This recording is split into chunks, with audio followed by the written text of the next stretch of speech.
ሰላም ዩቲዩብ እንዴት ናችሁ? ዛሬ በስቶሪ ታይም ፓርት 2 ተመልሰናል። የባለፈው ቪዲዮ ብዙዎቻችሁ ተመልክታችኋል።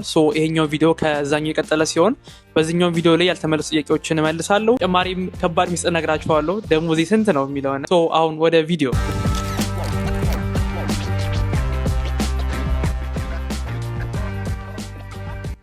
በስተመጨረሻም እጄ ላይ ቪዛና ፓስፖርቲን ካስገባው በኋላ ቀጥታ ትኬቲንግ ገዛው በኋላ ወደ ፍራንክፈርት ይባል ከተማ ነው የመጣሁት። ፍራንክፈርት ጀርመን ላይ ታውቋታላችሁ፣ በጣም ታዋቂ ነች። እዛ አረፍኩኝ። ከዛ ትራንዚት አድርጌ ወዲያውኑ ወደ ላይፕሲግ ይባል ከተማ ነው የመጣሁት። ላይፕሲግ እዚህ ኢስት ጀርመን የምትገኝ ትልቅና የምታምር ከተማ ስትሆን እኔ አሁን ከምኖርበት ቦታ ወይም ከካምፓኒው የሚቀርበው ኤርፖርት እሱ ነው። 2 ሰዓት መንገድ ነው። ወደዚህ ከመጣሁ በኋላ እዚህ ወረድ የሚቀበሉኝ ሰዎች ነበሩ። ከትምህርት ቤት አስተማሪዎች፣ ዘመዶች ነበሩ። በጣም ተባብሮኝ ነበር በጣም ሰዎቹ። እነሱ ኤርፖርት ተቀበሉኝና በመኪናቸው 2 ሰዓት እዚህ ከተማው ካምፓኒው የሚገኝበት ቦታ አመጡኝ። ካምፓኒው ኦልሬዲ እዚህ የሆነ የተማሪዎች መኖሪያ ዶርም አዘጋጅቶልኝ ነበር። ቅዳሜና እሑድን አረፍኩኝ። የጉዞም ድካም ነበረ በጣም። ከዛ ሰኞ ወደ ስራ 12 ሰዓት ነው ስራ የሚጀምረው እኛ ጋር። 12 ሰዓት ስራ ለመጀመር 11 ሰዓት መነሳት አለብህ ከእንቅልፊ። እና በጣም ደስ ብሎኝም ነበረ በመጀመሪያው ቀን። በጣም ኤክሳይቲንግ ነበረ። ምንድነው በጣም ጉጉት ነበርኩኝ። ቶሎ ተነሳሁኝ። አልተኛውም ሁላ በሉት ሌሊቱ ማለት ነው። ከዛ የመጀመሪያ ቀን ካምፓኒ ሄድኩኝ። ካምፓኒ ከሄድኩ በኋላ የተቀበለኝ ሰው አልነበረም። ራሴን የሆነ መግቢያ ቦታ ፈልጌ ምናምን ነገር እንጂ እነሱ በርጋ ቆሞ ምናምን ነገር አላስገቡኝም። ሄድኩኝ። ከዛ ቢሮ ጠየኩኝ፣ ቢሮ የት ጋር እንደሆነ።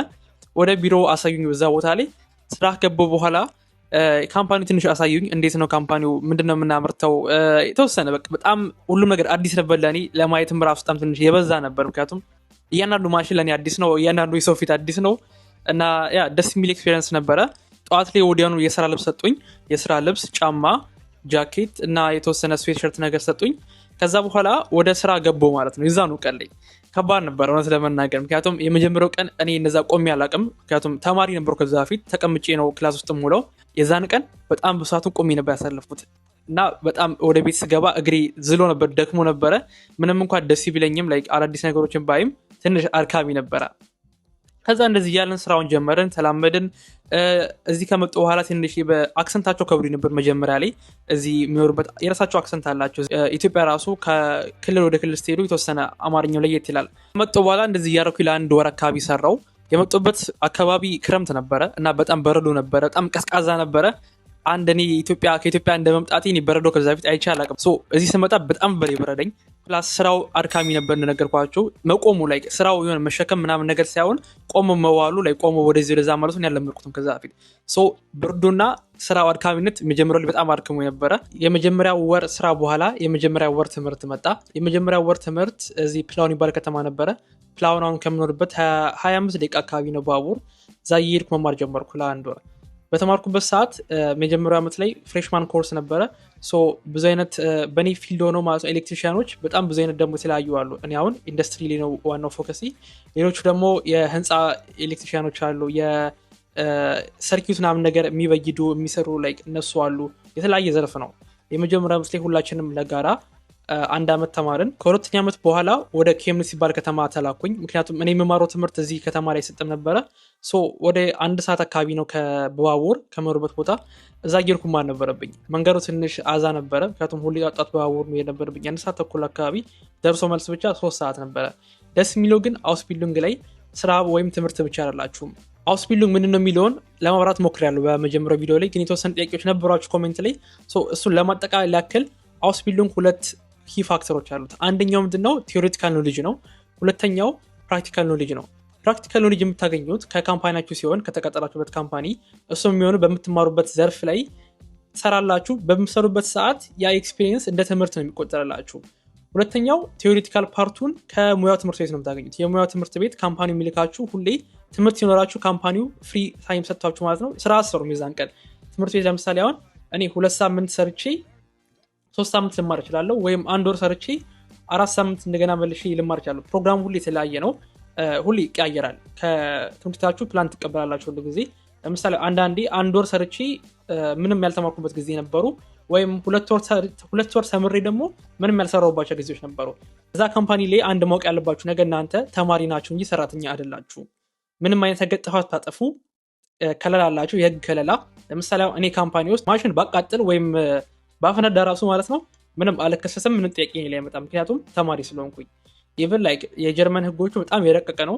ካምፓኒዎቹ ከመንግስት ብር የመቀበል ደረጃ ድረስ መሄድ ይችላሉ። ለምሳሌ አሁን እኔ ተማሪ ሆኜ ለካምፓኒው በጣም ውድ እቃ አሁን የስንት ሚሊዮን እቃ ባጠፋበት ማለት ነው ምንም ማድረግ አይችልም። እኔ ማድረግ የሚችለው ምንድን ነው ካምፓኒያችን መንግስት ጋር ተነጋግሮ እኔ ባጠፋሁት ምክንያት መንግስት ይከፍላል። እኔ በህጉ ስጠብቁት ወደነበረው ፓርት ስንገባ ስንት ተከፈለኝ የሚለውን አንደኛ ዓመት ላይ 635 ዩሮ ነበር የተከፈለኝ የነበረው እዚህ ጋር እንደምታዩት። ሁለተኛ ዓመት ስገባ 50 ዩሮ ተጨማሪ በየአመቱ ይደረግላቸዋል የተወሰነ 697 ዩሮ ገባሁኝ። ትንሽ ከ50 በለጥ ያለ እዚህ ጋር። ከዛ ሶስተኛ ዓመት ላይ ስገባ 823 ዩሮ ጀርመን እዚህ ተጨማሪ አድርጋ ነበር ከአንድ ዓመት በፊት የሁሉንም ሰራተኞች ደሞዝ በዛ የተወሰነ ተጨማሪ አግኝቶ 823 ዩሮ ገባሁኝ። አራተኛና የመጨረሻው ዓመት ላይ 872 ዩሮ አግኝቻለሁ ማለት ነው። ደሞዜ ለመናገር ያህል ጀርመን ውስጥ እየተማርኩኝ በኢትዮጵያ በወር 100 ሺህ ብር በላይ ይከፈለኛል ማለት ነው። አውቃለሁ ብሩ ብዙ ይመስላል በኢትዮጵያ ብር ስትሰሙት፣ ግን እዚህ ሀገር በዩሮ ስታዩት ምንም አይደለም። ወጪያችሁ ጋር አንጻር ምንም አይተርፋችሁም። የተማሪ ገንዘብ ነው ይሄ። ሌላው ጥያቄያችሁ ኮሜንት ላይ ብዙ ያየሁት ነገር ምንድነው የተማርከው ኢንጂነር ነው ወይስ አይደለም? ክርክር ነበሩ ኮሜንት ላይ ኢንጂነር ነው አይደለም ለማስረዳት የተወሰነ ሞክሬያለሁ። ግን እኔ የተማርኩት ትምህርት በጀርመንኛው ኤሌክትሮኒካ ፎር ቤሲክ ቴክኒክ ይባላል። የኢንዱስትሪ ኤሌክትሪሻን ቀጥታ አስተረጉሙት ይሄንን ማለት ነው። እዚህ ጋር ማየት ትችላላችሁ። ማየት እንደምትችሉት ኤሌክትሮኒክስ ኢንጂነር ፎር ኢንዱስትሪያል ኢንጂነሪንግ የሚባሉ ትምህርቱ። እኔ ቀጥታ የወሰድኩት ይሄን ተረጓሚ ነው። ኢንጂነሪንግ ይላል አዎ፣ ግን ኢንጂነር አይደለሁም። ኢንጂነር ለመባል አንድ ሰው ዲግሪ ማግኘት አለበት። እኔ ዲግሪ የለኝም፣ ዲፕሎማ ያለኝ። ምክንያቱም ከ10 አቋርጬ 10 ጨርሼ የሙያ ትምህርት ስለሰራው አሁን የምገኝበት ደረጃ ዲፕሎማ ነው። ኢንጂነር ባልሆንም ትምህርቱ እንደዚህ ነው የሚለው። ለዛ ነው የወሰድኩት ይሄን ታይትል ማለት ነው። ጥያቄያችሁን ክሊር ያደርጋል ብዬ አስባለሁ። ሌላው ከእናንተ ያገኙት ብዙ ጥያቄ ምንድን ነው ትምህርት ፎከስ የሚያደርገው ምን ላይ ነው? እኔ ትምህርት ኢንዱስትሪያል ማሽኖች ላይ ፎከስ የሚያደርገው። ኢንዱስትሪያል ማሽኖች ከሀሳብ ስንነሳ ጀምሮ ለምሳሌ አሁን የሆነ ካምፓኒ የሆነ ነገር ማምረት ይፈልጋል። ይህን ለማምረት እነዚህ አይነት ማሽን ይፈልጋሉ ብሎ በሀሳብ ደረጃ ያቀርባል። ለምሳሌ አሁን የጁስ ፋብሪካ ከሆነ ራሱ ጨምቆ ልጦ የሆነ አፍልቶ ካፈላ በኋላ ፓክ አድርጎ የሚልክ ማሽን ብሎ እሱ ካይዳ ይነግረናል። ያን አይዲያ ዲዛይኒንግ እንጀምራለን። ወዲያውኑ ወደ ተግባሩ አወርደን ምን ያስፈልጓል የሰውዬ የሚለውን በፕላን እናወጣለን። ኤሌክትሪካል ፕላኑን ካወጣን በኋላ የሚያስፈልጉን ኮምፖነንቶችን እንሰበስባለን። ከሱ በኋላ ማሽኑ ቢልድ እናደርጋለን። ቢልድ ካደረግን በኋላ ፕሮግራም እንጽፋለን። ፕሮግራም የምናደርገው አብዛኛውን ጊዜ በሎጎ ወይም ፒኤልሲ ባል ነገር ሲሆን የጀርመኖች ምርት ናቸው እነዚህም እና በእነዚህ ተጠቅሞ አንድ ሰው ማሽኖችን ሙሉ ኦቶሜሽን መቋጠር ይችላል። ራሳቸውን ችለው እንዲሰሩ ማድረግ ይችላል። ችግር የሚያጋጠማቸው ሰዓት ራሳቸውን አውቀው እንዲያጠፉ ወይም ከተቻለም ራሳቸውን በራሳቸው እንዲጠግኑ ማለት ነው። እና ይሄን ሁላ እሰራለን ማለት ነው። በተጨማሪም በሚበላሹበት ሰዓት ሜንቴናንስ እንሰጣለን፣ ማሻሻልም እንሰጣለን። ምንም እንኳን ማሽኖች ባያበላሹም የተወሰነ ታይም ኢንተርቫል ቼክአፕ እናደርጋለን። በተጨማሪም ደግሞ ማሽኑ ፍጥነቱን ኢፊሽንሲውን ለመጨመር የምናደርጋቸው ለውጦች አሉ። የኔ ስራ አንድ ኢንዱስትሪ ውስጥ ያሉ ማሽኖችን በሙላ ከጽንሰ ሀሳባቸው ጀምሮ ወደ መሬት ላይ ማምጣት፣ ከዛ በኋላ እነሱ ሜንቴን ማድረግ፣ ስራ እንዲሰሩ ማድረግ ነው ማለት ነው። ሌላ አውስቢልዲንግ ላይ ማወቅ ያለባቸው ነገር ምንድን ነው? አውስቢልዲንግ ላይ ቦታ ሁሌ ትቀያየራላችሁ። ኢቨን ኤሌክትሪክ ዲፓርትመንት ራሱ ሆኖ እኛ ካምፓኒ ውስጥ ወደ 5 የተለያዩ ዲፓርትመንቶች አሉ እና ለምሳሌ አንደኛው ዲፓርትመንት ምንድነው የሚሰራው? ከከስተመር ኦርደር ተቀብሎ ማሽኖቹን ኤሌክትሪካል ፕላኖችን ያወጣል በኮምፒውተር። ቀጣዩ የሚሆነው ማሽኑ መገንባት ነው። ማሽኑ የሚገነቡ ሌሎች አሉ። ሶስተኛ ደግሞ ኳሊቲውን ቼክ የሚያደርጉ አሉ። ከዛ ሲቀጥል ፕሮግራም የሚጽፉ የራሳቸውን የቻሉ አሉ። አምስተኛ ደግሞ ኳሊቲ ቼክ የሚያደርጉ አሉ። ሁሉም እነዚህ በኤሌክትሪክ ዘርፍ ናቸው። እኔ እንደ ተማሪ እንደመሆኔ መጠን አምስቱንም እነዚህ በሙላ ማየት ግዴታ አለብኝ። ምክንያቱም አላማው ምንድነው? አውስቢልዲንግ ስትሰሩ መጨረሻ ላይ እናንተ ሙሉም ከጥግ እስከ ጥግ እንድታውቁ ነው። ሌላው ጥያቄያችን ጥያቄ ምንድነው? ምን አይነት አውስቢልዲንጎችን እንስራ የሚለውን ነው። እዚህ ጋር ዋናው ነገር ምንድነው?